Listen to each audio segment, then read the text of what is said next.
48 heures après les inondations, ce viticulteur de l'Orminervois commence à prendre la mesure de la situation. Et les dégâts, c'est des ravinements de sol, c'est énormément de bois enlevé sur les souches, c'est des espaliers couchés, voilà, et puis les ruisseaux qui sont bouchés. Et ce ne sont que les dégâts apparents. Certaines souches de vignes pourraient ne pas survivre à ces inondations. Je suis inquiet parce qu'il y en a qui sont couchées, il y en a qu'elles étaient taillées. Est-ce que les coursons, les bourgeons vont repartir? Il y a des souches qui sont couchées là-bas et que peut-être en les relevant, elles vont dépérir. Dans ce domaine viticole de Malves en Minervois, les dégâts sont considérables, dans la lignée de ceux créés par la crue historique de 1999. En 99, on a pris 400 mm. On a les mêmes dégâts avec 160 mm. Il y a un problème. Et le temps presse pour les viticulteurs.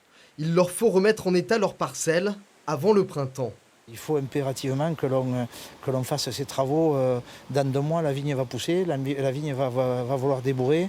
Dans 2 mois et demi, on aura peut-être les premiers traitements à faire. Et donc, il faut remettre tout en place pour pouvoir le faire. Le nettoyage va nécessiter beaucoup de main-d'œuvre et donc d'argent. Un défi pour les trésoreries des exploitations mises à mal par la petite récolte de 2016 et les fonds d'indemnisation des calamités agricoles où les assurances ne compenseront pas tout. Les calamités agricoles qui sont des pertes de fonds, des dédommagements de pertes de fonds, c'est à la marge quand même.